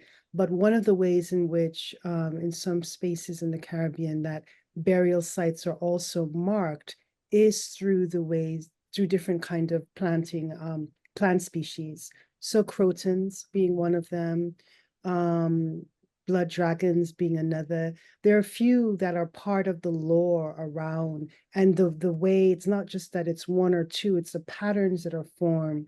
And especially those that, if you want to, the idea of, if you look at the work of Martha Beckwith, and she speaks of this notion of planting the dead. And when you're planting the dead, the importance of getting plants that actually have intricate rooting systems that run laterally. And also they beautify the space, and they're quite full when they come into into shrubs. And that is another way that you could begin to see where the areas of which traditionally within the lore of Caribbean societies, burials would have taken place and how they're marked. Do we have, is there any link with caves or with regard to identifying them as sacred spaces? Caves for the Bahamas, the Lucayan people, caves were sacred spaces for them. So for pre-Columbian archaeology in the Bahamas, you expect to find burials in caves, and it's dry ones and wet ones we discovered. The wet ones would be blue holes, because Lucayans were expert free divers. For the earliest British population that moved to the Bahamas, they were forced to use a cave at one point because they had a shipwreck. And that site now has remains, it has burials, Lucayan burials as well as historic period burials, but that's an exception. For the Bahamas, caves historically and traditionally have been places where the historic period community would go for protection during hurricanes, but not for burials. I have another question from Zoom. It says, in the case of burials being close to water, especially in the Caribbean, is there particular work to explore the ocean in some cases to find lost burial sites? Yeah, you could do that, because as Dr. Murphy was saying, and in Antigua, they have had a number of sites that are eroding into the sea. For the Bahamas, most of our sites eroding into the sea would be Lucayan period sites, because they definitely lived near to the ocean, but we do have some later period ones that erode. Once they're eroding into the water, it becomes more difficult, because if they are scattered, because for the Bahamas, we were always on shipping routes once Europeans came through. So if the skeletal remains get too far in the water, then there is the confusion. Is that associated with a ship or a shipwreck, or did it come from a burial? That becomes a challenge. The past 2 weekends, that's where I spent my day off work. Unknown burials popping up. Someone went for a walk on the beach and came back and said, hey, there's some legs poking out of the beach. So I went down there, there's a beach, there's a sugar estate nearby. These burials are really close to the water. In fact, too close to the water. No one knew they were there. The estate owner says, no way. So the police are saying, well, okay, let's go find out. So I'm having to go in and drag my wife away from her daily chores. Let's go find out who these people are. And we thought they thought it was just one person, but we've seen evidence of 5 burials. So this may be the first coastal, to what my friend was talking about here, buried close to the water. It's a mixed blessing. The sand can be beautiful preservation, but the bones get so fragile, you know, as soon as they get sunlight on them, they just crumble. So it's really, you have to work at them really fast and keep them moist. So it's a difficult excavation, but it's, again, so I'm glad I did this, and I'm glad I met Hume, yes. So she's giving me some new ideas about burying close to the water. But is there some concerns though? If it's fresh water and these people are dying from plague or from cholera or something, epidemic, what are the odds are? Because I don't work wet sites, and Antigua is an island that's really dry, and this is scrubland. But burials near to water, because we don't have the water to bury it close to. And this is the first time I've come across, other than the British Navy, people who are buried, you know, 6, 7 per grave. And you read the captain's log that says buried 20 last night, buried 20 this morning, you know, because the crew's dying off so fast. You can understand why he needs a quick, fast space close to the beach. But on a sugar estate, this is the first time I've come across anything like this. So I'm curious as to who these people were. So I'll keep you posted. The only thing is, I noticed the first thing we noticed was the first person has a beautiful hole, means he smoked a clay pipe. So could be European or it could be African. Yeah, Rex, that is fascinating because in the Bahamas, most of our islands are semi-arid with native tropical scrub, similar to Antigua, but in the Bahamas and other Bahamians, when I was doing my dissertation research, other Bahamians, Black Bahamians, pointed out to me, oh, so that's why most of our cemeteries are near the water, because on islands other than New Providence, usually the cemeteries are near the beach. Some of them have eroded because of that, but in my research, in trying to understand, was that deliberate? Was that a deliberate cultural decision? Were these people being forced that?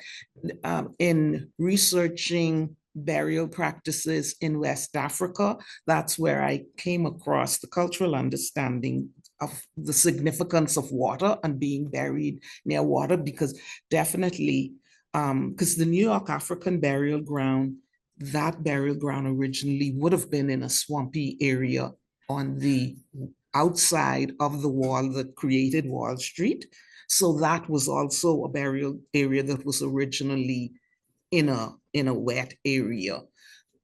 For these people, evidently, once they were buried, it didn't matter to them really if those burials eventually washed away. Yeah, exactly. I was just going to add that when you look at the Gullah Geechee corridor of the southern United States, most of the burial practices were in like swamplands. And so the idea of, again, when you the work of Ross Michael Brown would be useful in terms of understanding burials around water and the Congo cosmology that helps to gives it meaning. And like you said, Dr. Turner, the fact of the actual rites around burial, once they are complete, the idea of the body moving into the water actually is seen as something to be celebrated, in that the passage of the ancestor across the marshy plain of water to reach to the other side, that idea of crossing over becomes very significantly marked through the passage of water. Thinking through the completion of the circle, you come in through water within the amniotic fluid, and you also exit in water. So water actually holds quite a lot of potency, and in many lore around, especially Congo, but also Yoruba and some Beninois traditions, Fon traditions, the idea is that the water, especially the sea, is the first cemetery.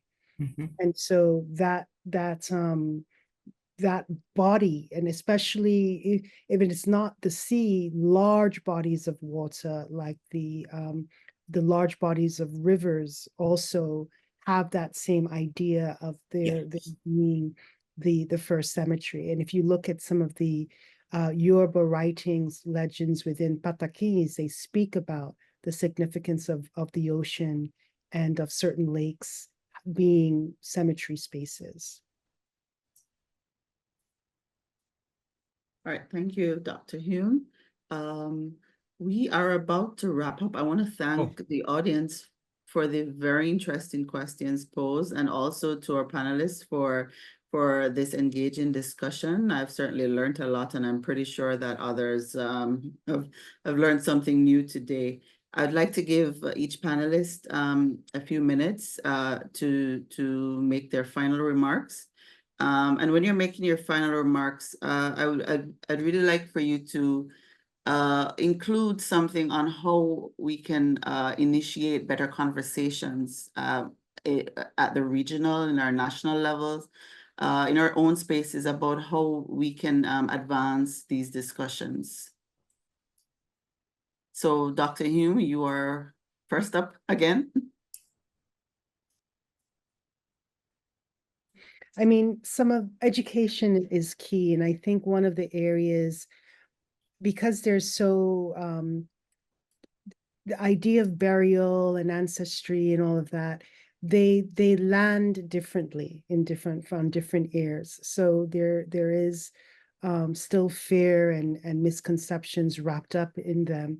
And I think demystifying, but all at the same time of demystifying, also elevating the knowledge around the varied practices that have been part of our heritage, right? The varied practices that have been part of the ways in which our ancestors commemorate the passage of a person. And so part of the conversations, I think, can definitely include more engagement with more writings about these traditions, kind of culling through the colonial records, because although many of the writings about them are mired in a discourse that is dehumanizing, at the same time, they do have pockets of information that could be of use in terms of being able to identify certain things. The collection of oral histories, I think, will be also important in terms of beginning to have a data bank of information that would be useful in identifying spaces and also in identifying practices, traditions, that would shed light on these on how best to proceed. So that's just a few thoughts there, and I'm sure my fellow panelists would have more to complement what I've shared. Thank you very much, Dr. Reilly. Sure. I think I would just add to that. I think what the panelists are already doing in their own practices, I think, is a really good model to follow, in the sense of not thinking about what we do as being siloed operations, where you have, let's say, archaeological science on one hand, cultural studies on another, what government does on another, and then local communities kind of left by the wayside. More integration, I think, would just lead to better practices. And I think what's been mentioned several times is, this is in many ways a dying knowledge system that needs to be preserved, whether through oral history or other practices. And that's something that I've appreciated in my time in Barbados, just learning from those who know the landscape best. And I just want to send my apologies as well. I'm so sorry. I don't mean to be rude in the slightest, but I may have to go to attend to my young son, who's past bedtime, and I'm hoping to help out. So thank you again for allowing me to participate. Thank you, Matt, and no problem if you have to leave. I'll now give the floor to Dr. Turner. Yes, thank you. So I, in picking up from a lot of what Reg has been referring to about the attitudes, the don't care attitudes that you see coming up in the community, we do have some of that, but in the Bahamas, it does, seems to have been a bit more moderated than what Reg is encountering in Antigua, because I found that it was helpful whenever I did have to do a presentation or go to a site to be able to explain to whoever I needed to meet with, to help them to understand who these people were, and that even in death, even several hundred years later, these people deserve to still have our respect, even today. And quite often when you present it like that, they seem quite surprised, but they comment and they would say, oh, I never thought of it like that. So that is a part of the longer term education to help people to be able to appreciate all of these past populations, and that even though we have moved on, we think we are so modern, we think we are doing something very different. These populations, especially for the Native American ones, the African ancestors, they did not have an easy time in these islands in the past. And we stand where we are on their shoulders. And so it's up to us to still show them the respect that they deserve, even in death. Yeah, thanks. Thank you very much, Dr. Turner. And finally, Dr. Murphy. Yes, I certainly learned a lot tonight. I can't stop thinking about the water thing. Because I see water as a contact. You touch the water in Antigua, you're touching the water in Africa. It's continuous all the way across. Mm-hmm. And even the pond, the water's going to flow to the sea. So that contact is there. And I'm just trying to think how many cemeteries I know of that are connected with water, even though the ponds are artificial in some cases. And thousands of slaves died here every so often because of drought. So water was really, really important to them. And some of the biggest ponds I know of have burial grounds nearby, but you only see the colonial tombs. You don't know what else is there. So again, it's a new line of thinking, which I have to really look into and start remapping and replanning. But I think conversations like this should happen, fairly often. I mean, we're Caribbean people, we're Caribbean archaeologists, and yet we talk more to our foreign counterparts than we talk to each other. So I think we can learn a lot by just conversations like this. And let's do it again in the future, near future. Thank you very much. And I think that's an excellent way for us to end our evening today. It was a very informative session. As Reg said, a lot to think about, a lot to take away from here, a lot for us to engage with our own discussions within our own communities and spaces that we're operating in, whether it's personally or professionally. But certainly we need to keep this conversation going.